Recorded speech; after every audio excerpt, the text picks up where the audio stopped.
After is a podcast that explores how life's endings can lead to a personal breakthrough. In September 2024, my dad passed away after a long illness, and the journey afterward was not what I expected. My experience got me wondering how other people thought about the endings in their lives, and so I decided, let's talk about it. My name is Heather McG, and this is the Happily Never After, because sometimes the end is just the beginning.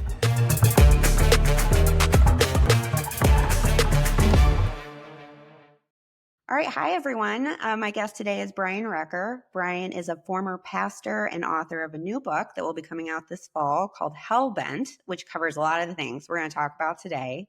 I'm really excited to talk to Brian because we have a lot in common. Most obviously, perhaps the fact that we both grew up in fundamentalist Christianity, slightly different flavors.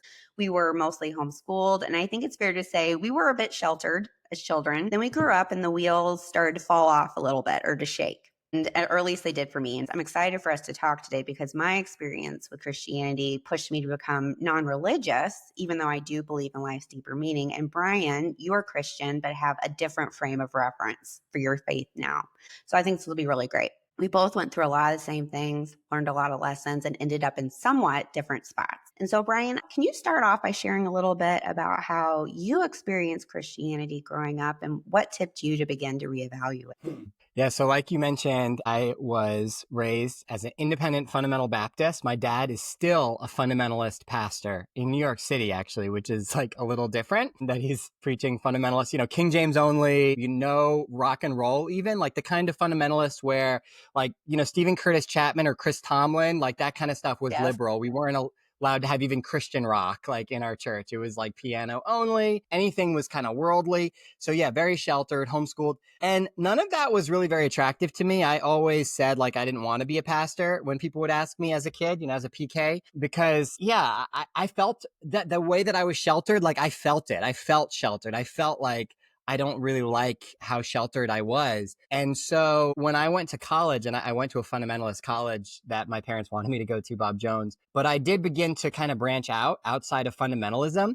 but I did it safely by stepping into evangelicalism, which is basically fundamentalism with better vibes. That's literally all it is. They believe the same things, but you can wear jeans to church and you can listen to Christian rock and be kind of cool. You can have a tattoo, maybe even an occasional beer. At the time I listened to figures like Mark Driscoll, who notoriously said a curse word every now and then, even from the pulpit, which I thought was really cool and edgy. And so that was like my first step of deconstruction, was letting go a lot of these cultural trappings of this sort of sheltered vibe.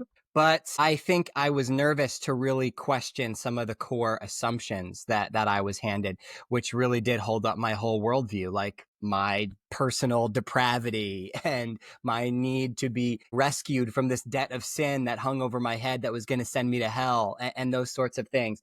And really, even though evangelicalism, pretty much they emphasize grace and love and mercy on Sunday mornings, like if you go to an evangelical church, you're probably not going to get hit with a fire and brimstone sermon, but it's that same underlying narrative is running the show.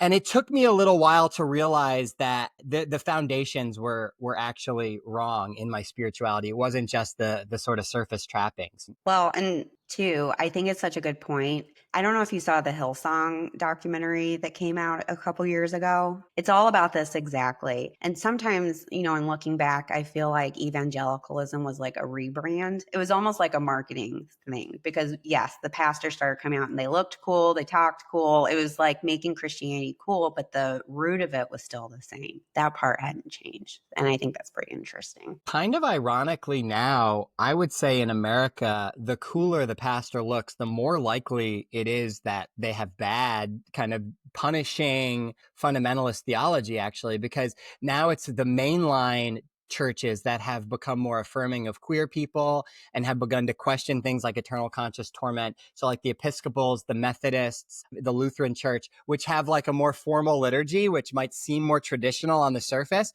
but actually like have a more affirming and life-giving message. Whereas the evangelicals with their skinny jeans and, their kind of fancy hats or whatever they're wearing these days, like they're going to be like, they'll sound good. Like they'll sound like a motivational speaker in their sound bites and in their Sunday Sunday morning clips. But if a queer person tries to, go into leadership or something, they'll be told like, oh no, you're living in sin and that sort of thing. Yeah, that's so true. My mom is still a woman of faith, and she, our whole family left evangelicalism at a certain point. Everyone went in different directions. But I would say we all had, in the end, a negative experience with our church. But my mom still goes to church and is a woman of faith. And she went back to an Episcopal church, which is how she grew up. And that's exactly what she says. She said, I know it looks so old school and traditional, but I feel more loved and welcomed here. I feel like, because I have a lot of brothers and sisters, and several of them are trans, who are gay. We are different ethnicities. And they're, my mom has said, my kids are much more welcome there than they ever were at the big mega church that we That's used so to go great that to. your mom has been able to be on that journey with you. I love that for Yeah. you. Yeah, it's been really great. Now, there's a phrase. So Brian has a great Substack where he talks about all of these things as well. And there was a quote that you used on there that I thought was really meaningful. You said, I feel that I used to be on the wrong side of Jesus. Can you say more about what you meant by that? So, yeah, I think that one of the problems with evangelicalism and fundamentalist Christianity is it makes it all about believing the right things about Jesus and not so much about living the way Jesus lived. And so I don't think I really learned the spirituality of Jesus. I learned a religion about Jesus. And when I, like I said, became evangelical, I think there was still some part of me that was searching, that was trying to figure it out. After all, I was told from before my memory begins, I was told that my sins deserved hell, and this whole narrative of salvation that was needed, that was like such a core thing that it was hard to uproot that. And so I think there was some sense of feeling like I needed to be safe and I needed to know what was right because I wanted my salvation secured. And so after I became an evangelical, that thing where I was like, oh, I'll never be a pastor like my dad, that actually shifted. And I actually, because my knowledge at that point, my knowledge level was so high, I had read so much Bible. And at that point I had begun to really dive into theology because I was trying to figure it out. I was attracted to being a pastor. And so I became an evangelical pastor in my early 20s. And for a long time, for several years, it really worked for me. I felt like I was doing good. I tried to emphasize the love and the mercy bits, but I was always still rubbed the wrong way by this underlying story of damnation and hell and punishment, that God's posture towards us is one of, I'm going to have to punish you unless you're in this right category. And so I felt this sense because of that like my job was to convert people, which always also rubbed me the wrong way, because then it was really hard to love people right where they are and accept them right where they are, which is, it seems like that's what Jesus did. But how can you do that if who they are is going to send them to hell, right? So it took me some time, and really the shattering for me was in 2015, 2016 with the ascension of Donald Trump. I owe Trump a great a great debt, in the sense that watching my parents, and not only my fundamentalist parents, but also most of the evangelicals that I was in fellowship with, watching them line up in support of Donald Trump was such a awakening moment for me. It made me realize that I was literally lining up all of my beliefs in line with people that did not have any moral discernment. All of a sudden I was like, wait a second. I know there's one thing I know Trump is a bad dude. Like, if I'm not the smartest, most politically savvy person, but I can see that is wrong. That is immoral. That is not a good direction for our country. And if none of those people can see that, what else are they wrong about? And am I crazy that I have just bought into this whole system that is being pushed by people who couldn't even see through Donald Trump? So in some sense, watching them support Trump gave me permission to rethink everything that they taught me. And also recognize that some of the ways where I was always uncomfortable with that sense that, oh, we have to convert people to Christianity. That never made me feel good, but I always thought that was a deficiency in me and in my spirituality. Like, if only I was more courageous and bold like my dad, who could just get into a conversation with somebody and ask them, hey, do you know where you're going if you would die today? Like, I would see him do that and I would think to myself, wow, I could never do that.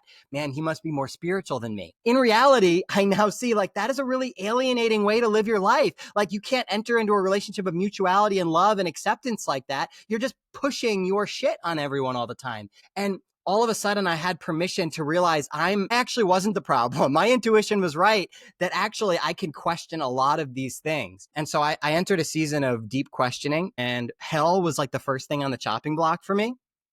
And so while I was still a pastor, I began to kind of deeply deconstruct the doctrine of hell. And yeah, that was kind of, it put me in an uncomfortable place because there was some stuff in our statement of faith about hell that I began to disagree with. And so I had some conversations with the other pastors about it. And it's interesting, there's different issues that are like line in the sand issues. Hell is one of them, but queer people is even more so. And even though I was questioning hell at the time, I knew that I could not question queer affirmation or I would have to quit. I'd have to lose my job. And so that was actually one of the last things. It all has to do with power and politics and keeping the hierarchy in order. So yeah, ultimately the sort of final moment for me was 2020. For a pastor, Sunday's always coming. You're always working on that next sermon. You're dealing with stuff in the community. And so while a lot of this stuff was in the back burner, like chugging away in my brain, it took that when the brakes were hit in 2020 and we stopped meeting, all of a sudden I caught my breath and I allowed a lot of the things that had been marinating in me over the last few years began to really catch up in my soul, where I began to realize I can't keep doing this. I'm dealing with a lot of cognitive dissonance and I'm out of alignment with myself. I'm not in integrity. And I also began to feel like there are questions that I haven't even permitted myself to ask because I'm still under this institutional pressure. And so I ended up putting my resignation in 2020 and, then, it was just been a continued journey. And in that journey, I really put everything on the table. I was open to deconverting and saying I'm not a Christian anymore. But in that process, I never have found any reason why Jesus needs to be rejected. And so a lot of my work for me has been saying, okay, I'm actually moving closer to what I think Jesus was doing and the spirituality of Jesus,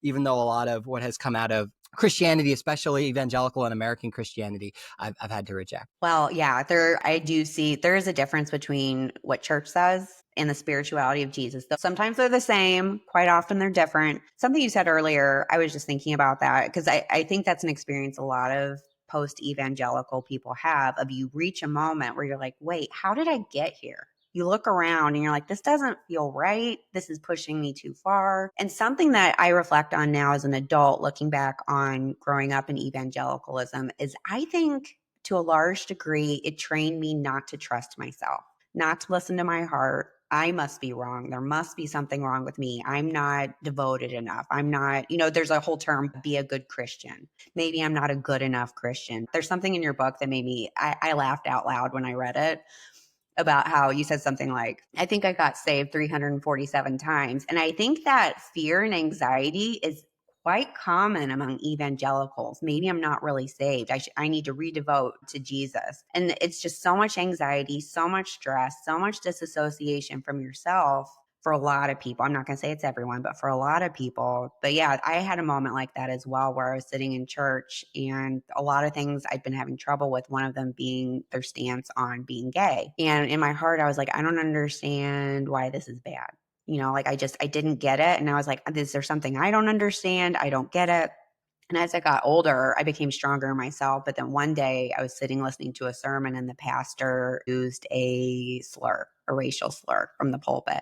And I was like, that's it. I'm done. That was like my point, that like, I can't do this. But what I do think is interesting is it is a long road for a lot of people. And I think people outside of evangelicalism, it's hard for them to understand because it is a little bit ridiculous. I get that. But when you grow up in it, that fear of hell, that fear of not being saved, that fear of not being a good Christian, of not listening to yourself is so deeply ingrained. I really think it's deprogramming. It's explicit. I was told explicitly, my heart is desperately wicked. Do not follow your heart. Specifically, even like Disney movies, like, Pocahontas or Mulan that have, or like Tarzan, that say follow your heart in the song lyrics.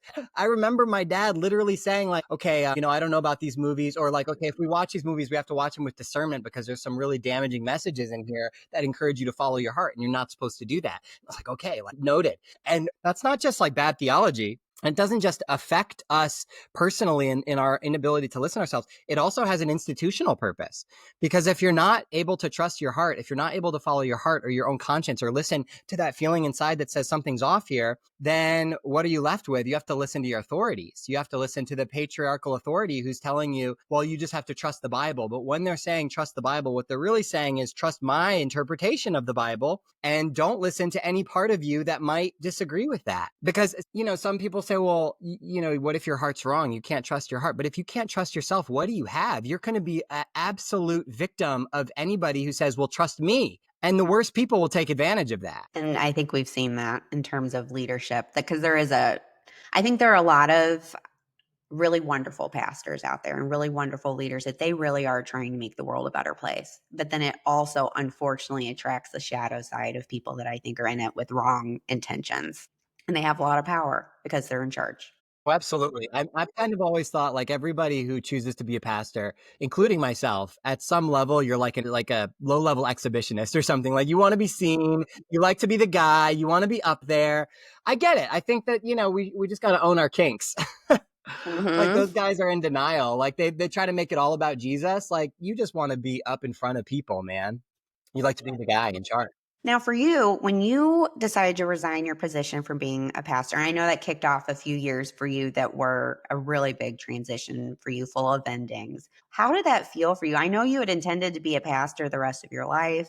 You went through a divorce, a series of really big endings. What did that feel like for you? How did you manage all of those things? With a lot of anxiety and therapy. It was it was a very hard time that I think sometimes like, what do I regret? And I guess I don't regret anything because I really am happy with who I am right now. But boy, I don't ever want to live through that again. When I left, there was a feeling of liberation. As a pastor, pastors are under a spot, like there's a spotlight on you. You're under a microscope. You can't really be yourself. I mean, even in progressive circles, I know progressive pastors who like, they're definitely able to be more themselves maybe than conservative pastors. But even then, we put these certain expectations on our spiritual leaders that we don't really let them be whole persons.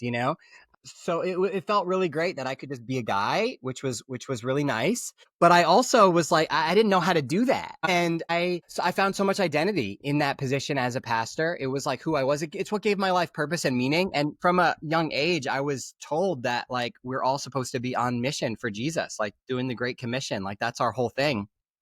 And even though I was never good at evangelism, converting people, well, I became a pastor. So that kind of checks the box there. I'm doing the Lord's work. And so it's like, okay, now I'm not doing the Lord's work. I don't even know what that looks like anymore. Who am I? What is this for? A lot of that was just very confusing for me. And it left, and I also lost my community because we moved away when I stepped down because I didn't want to be, it's a small town we were in, Beaufort, North Carolina, and, run into church people at the grocery store. I just wanted to be able to change and become who I was, not under that microscope. But, we lost our circle of friends. And then when I started being more vocal about my support for queer people, even to a greater extent, those people who were my friends put further distance. The church that I was a part of sent out an email about me that I was like a false teacher. They took my sermons down and that sort of thing, which was not really surprising to me. That was about a year after I left. I did that. It took me a little time to get to that place of courage, but I knew that would come. And so I lost my community. Like you said, my marriage ultimately fell apart in our course of deconstruction. Without going into too much detail, because it's her story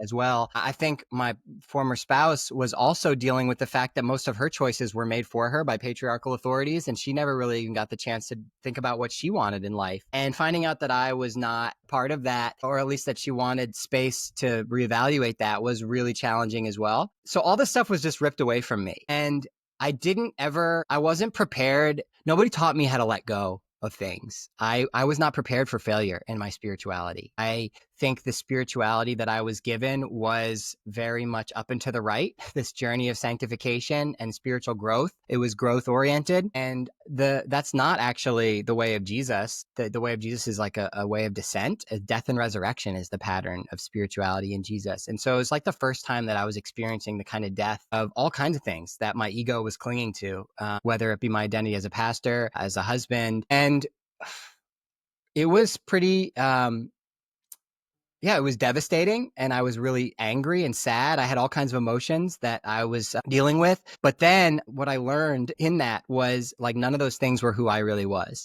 And I realized too that I hadn't ever really sat with who I really was, separate from those identity markers. And so I think most of us who, those deaths, those failures, they can do one of two things. Because I know guys who have gone through divorce that are actually like pieces of shit, and like their divorces made them worse. Like, so that does happen. Like, it's not like your failures automatically make you better. I think that your failures can drive you to bitterness. But if we like make space for what I would call the spirit, but honestly, you could call it just self-reflection.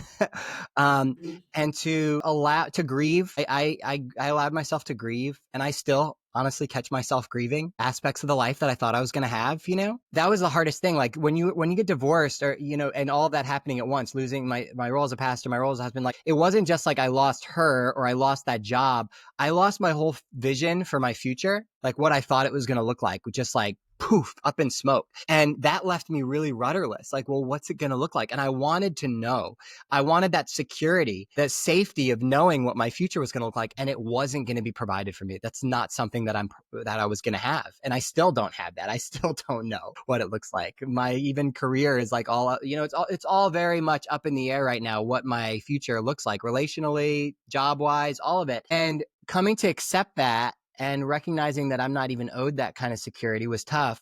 But I've come to decide to learn that, like, yeah, the growth that I needed was only going to happen through failure. I don't think I was ever going to come to the place of, and not to say arrived at some place of spiritual wholeness, but I am more integrated than I've ever been, and I feel more authentic to myself than I've ever been. And there was no way in hell that ever would have happened if I would have just continued down a path of everything working out right. Because you have to, at some point, like, die and learn how to let go.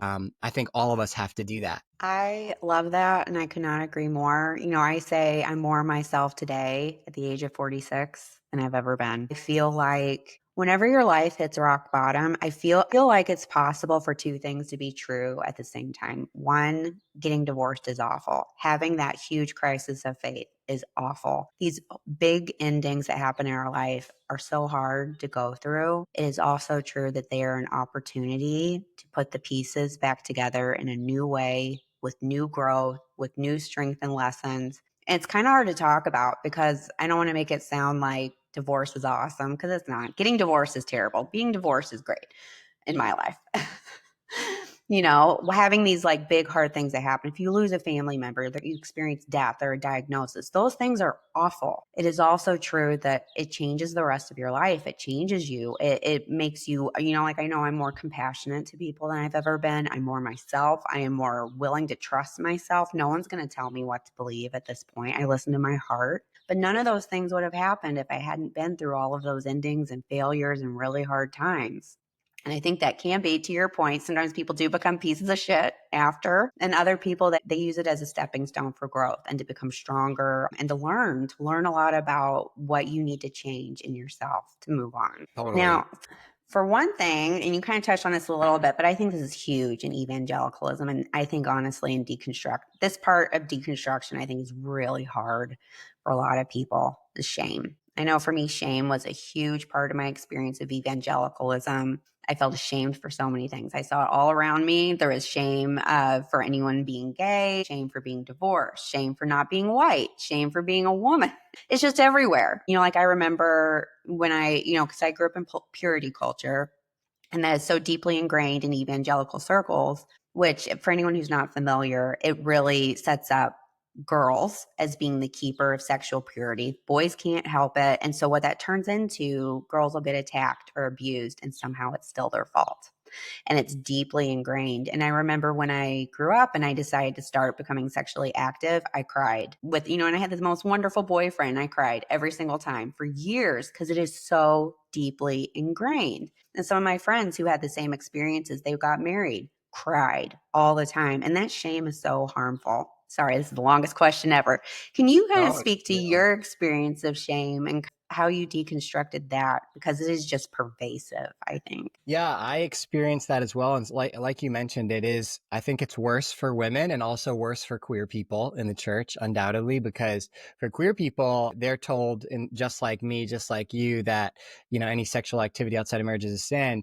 But at least like when I did a men's group and we like kind of shared about our lust problems, I had like the normal sin, right? Whereas I have some gay buddies who grew up in the church who literally in those same circles, they had so much shame about their sexual sins that they would make up the fact that they would say that they lusted after a girl or something just to fit in. They would literally like claim a sin that they didn't even commit in order to seem more normal. And so they had shame, not even for sin, but for the specific kind of sin that they were told that they had.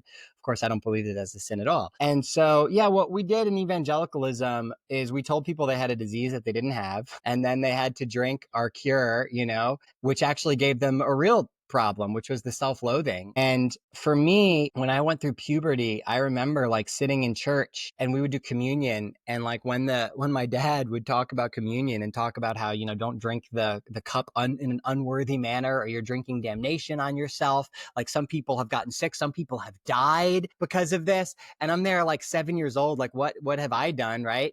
But still feeling like really guilt and shameful. But then when I went through puberty, it was like I really had something to feel guilty about, like the thoughts that I had the night before, or that I was in fear of eternal damnation over, which causes, I think, in any of us who grew up in that, to kind of disassociate from our sexuality and to see it as an enemy of our spirituality. And so I really saw my budding sexuality as something that threatened my safety, my eternal security. Literally, the most, like, those sexual desires could get me fucking burnt to an eternal crisp over that, right? And so that you kind of hate it.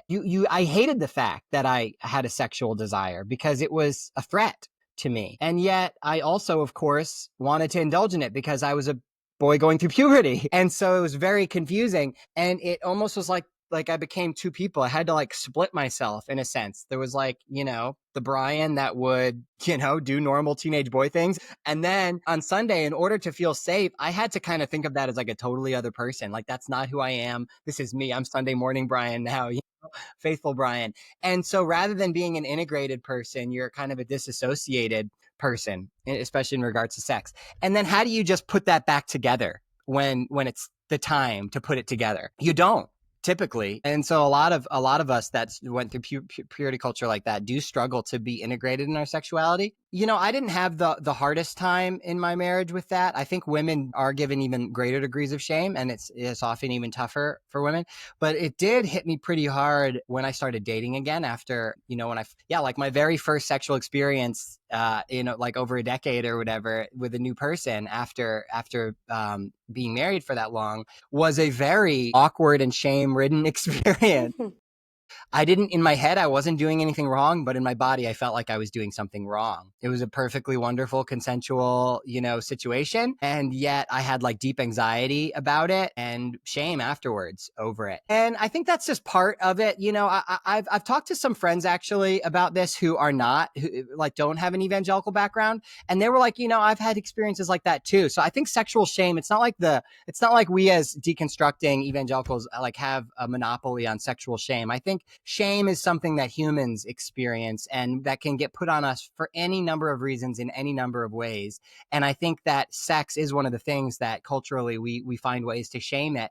But I do think we did a special number on ourselves with some of the ways that we went about it in purity culture. And for me, I just had to move through it. I had to tell myself, okay, I might feel this way, but this is not actually rooted in reality. I'm not a bad person. I didn't do a bad thing. And so maybe I'll move a little slower next time because I have to give myself space to like feel, maybe I just need to move a little slower next time. I'm learning lessons about myself and that sort of thing. And I just had to keep talking to myself, I think, and remembering that the thing about these beliefs, like they don't go away immediately or easily. And even when you change your mind, they live in your body. But one belief at a time, you have to think new thoughts. I always think about it. It's like going to the gym because I think I used to be so impatient and I would actually put shame on myself. Be like, why are you still thinking this way? This isn't how it is. Right. And you're just like, using old thinking. And I would like get mad at myself. But eventually I've gotten to a place, I think of healing like going to the gym. It's like working a muscle that you are growing and getting stronger and healthier. And at a certain point, you get really good at it. You get to the place that you're trying to get to, but it takes time, it takes practice, and it's going to be imperfect for a long time until it gets to a place that feels good and feels right and you stop crying when you don't mean to be crying. Now, we're getting kind of close to wrapping up here, but one thing I did want to make sure that we touch on, because to me, I think about this quite a bit, and it kind of goes back to rebranding Christianity. Like there's a new church that's cooler and we're more with it, and like on the surface are more inclusive. Sometimes they actually are, and sometimes they aren't. But something that I think about is when I think about the story of Jesus, he was actually incredibly politically active, and he was very much fighting for the rights of women and children and the poor. which is not really how it's expressed these days, and, in my point of view. But something I think that's interesting with current modern day church is that some churches, they may not actively support sexism, racism, or be openly against LGBTQ plus rights, but they're not actively anti-racist. They're not actively anti-sexist. They're not fighting for those rights. And they're not a part of the conversation. It's more like they're opting out. They're like, I'm not going to do any harm, but I'm not going to get in there and try to make things better. What do you think about that? Okay, this is actually great. I think about this a lot because it's funny. I critique Christian nationalists a lot. Like, there are obviously within the Trump movement, a huge driver of his success is American Christianity. White evangelicalism is a political bloc. And many of these churches are very much actively MAGA Christians. And those things are so intertwined that their vision for Christianity is very much a nationalistic. They're very intent that America is a Christian nation and they want to restore Christian values. And a lot of that has to do with anti-gay stuff and even, strict borders, which is weird because most of those people coming in would probably identify as Christians. But anyway, they have a very specific political vision for the country that is intertwined with their Christianity. And so I critique Christian nationalism a lot. But one of the things that people will often point out, and they're right, I am also political. I do think that spirituality is political and that what we believe about God and even following Jesus does result in political action. So there are a lot of Christians that would just want to stay out of it altogether. And that would say, this isn't political. We should withdraw in that sense. But the difference is what's fueling that political vision. And for Christian nationalists and for most conservative Christians, what I've realized is that what's fueling their politics is not the flourishing of this world, it's the afterlife. A lot of it is engineered specifically about bringing in the end of the world. And that's one reason they're very big in support for Israel, not because they even love Jewish people. I've literally heard some of these people say, well, we have to support Israel because in the end times, the nation state of Israel is integral to that. So they support that. In other words, for apocalyptic reasons. It has nothing to do with what is actually promoting flourishing and wholeness on this earth right now. It's like this sort of revelation-driven vision of the apocalypse. And not only that, but a lot of their political action is also about acquiring power for Christianity. And really they want power in the society as Christians because they want to convert people to Christianity. And a lot of that has to do simply with the fact that they think that their job on this side of eternity is to get as many people to convert to Christianity so that they don't go to hell. So most of what they do is about acquiring power for Christianity so that more people are converted so that they don't go to hell and to bring about the end times. In other words, none of it is really about what leads to flourishing, wholeness, peace, health, the beloved community in the here and now. It is really this apocalyptic vision. And so I believe that the politics of Jesus, when Jesus talked about the kingdom of God, and I talk about this in my book, Hellbent, which is really about how Christianity is really so much of what we have received in Christianity is really fueled by this vision of hell and punishment, as opposed to a vision of flourishing for this life. But when Jesus was talking about the kingdom of God, that was not talking about heaven. That was Jesus's way of talking about God's dream for the world. In other words, what would the world look like if love was in charge of the world? What Jesus talked about when he was talking about the kingdom of God, I think is really similar to what Martin Luther King was talking about when he talked about the beloved community. The beloved community, a world where we see that we have more in common than we have different, that we're all actually connected, and that unless we realize that we all live in one world house, we're going to have the suicide of this planet. It does not consider the flourishing of the world, which is why so many of these Christians, they don't even care about climate change. They say it's all going to burn anyway. God's going to end the world anyway. It's about the next life. So of course they don't care about climate change. They don't care about the flourishing of the planet. And so my politics, driven by the kingdom of God, is about the wholeness of this world on this side of eternity in this life, which means we don't just listen to Christians. For me, that means we should listen to experts. And so if the climate change people say, hey, we're destroying the planet, we should fucking listen to them. Jesus was about people, not about religious rules. Jesus was constantly defying religious rules like the Sabbath, like the purity laws, like the food laws, in order to accept and love the people in front of him. And for us as Christians, we should care more about people and flourishing than about religious laws. Christian nationalists care primarily about enforcing their vision for religion on people because they have an apocalyptic vision. So that's my 2 cents on the politics of Jesus. So I am very politically involved, I think, because politics is just about people. Some people, politics is like a dirty word for them. Cornel West said it best. He said politics, it's love in public. we're the richest country in the history of the world, and yet we are the most underinsured. People don't have healthcare, adequate healthcare in our country. And look around the world, all these other countries have universal healthcare. Maybe we should do something about that. Like, that's how love is inherently political. But for some reason, even though Jesus went around healing people and meeting real human needs, Christians in our country don't think universal healthcare is an important part of their Christian politics. They're more concerned with keeping people out of our country. That makes no sense. Okay, I'm done with my rant. Well, and so much of it is about ego, because this is also in your book, talking about how, and I'm sure you were told this in church too, that Christians are special, more special than other people. And that I think part of this is there is a hesitation to admit when you're wrong. That maybe we were wrong. Maybe there's nothing wrong with being gay. Maybe the planet is dying and maybe we should do something about it. Politics have real impact on people's lives. And it's to me, at least from what I've seen in the people around me growing up, so much of it was about ego. This is what it is. Do not question it. Even when new information comes in that might change the outcome, just ultimately rejecting it because there's no way we're wrong. God is infallible. And it just leads to going down this really far path that is really, to me, disappointing and increasingly out of touch with reality. Now, as we're wrapping up here, we've talked a lot about like the things that didn't work for us in evangelical Christianity. For you, now that you went through a big transition in your life, what would you say is the number one thing that your faith is based on?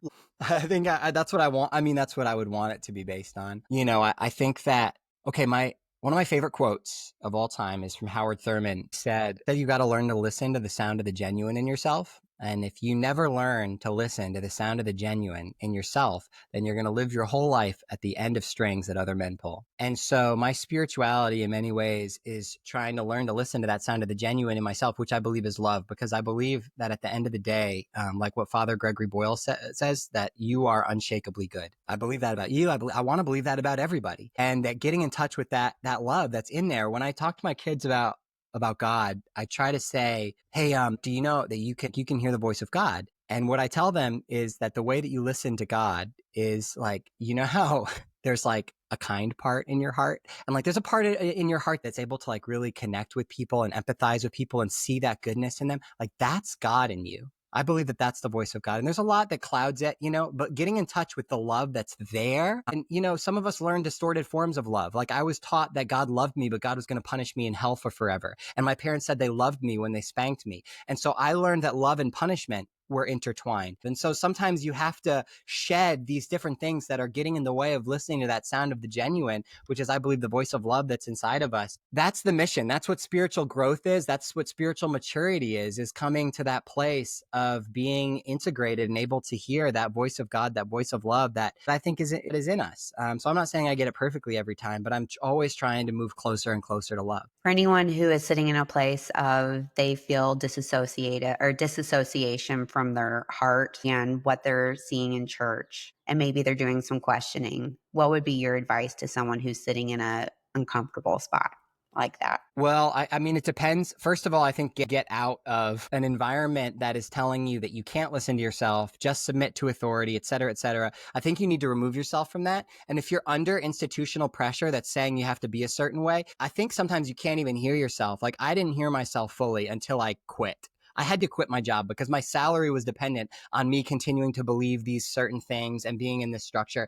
And so it was just making it too hard to hear. So I think you have to get to a place where you can really be honest with yourself, like be honest with yourself, and then give yourself some time, like be patient with yourself, give yourself time to grieve. I think that you're not going to hear yourself clearly if you're just really angry and bitter at what happened to you. I think that I'm not even downplaying that. Like, that anger is real. Like, you should feel that and be sad. Like, let the anger turn into sadness, go through the stages of grief because something happened to you. It's likely that if you were in a conservative or a high control religious environment, I don't want to throw the term abuse around too much. I'm not a therapist, but something like spiritual abuse possibly happened to you. And it's possible that a lot of your responses now to spirituality are going to be trauma responses. And so you need to get some time alone. Alone with God is what maybe they would say, but honestly, alone with yourself, and to actually even hear the voice of God, because you've been told for so long that old guy was God. the big punishing guy God that you got a vision for, which was really just an avatar for your pastor's bitterness or whatever. Like you gotta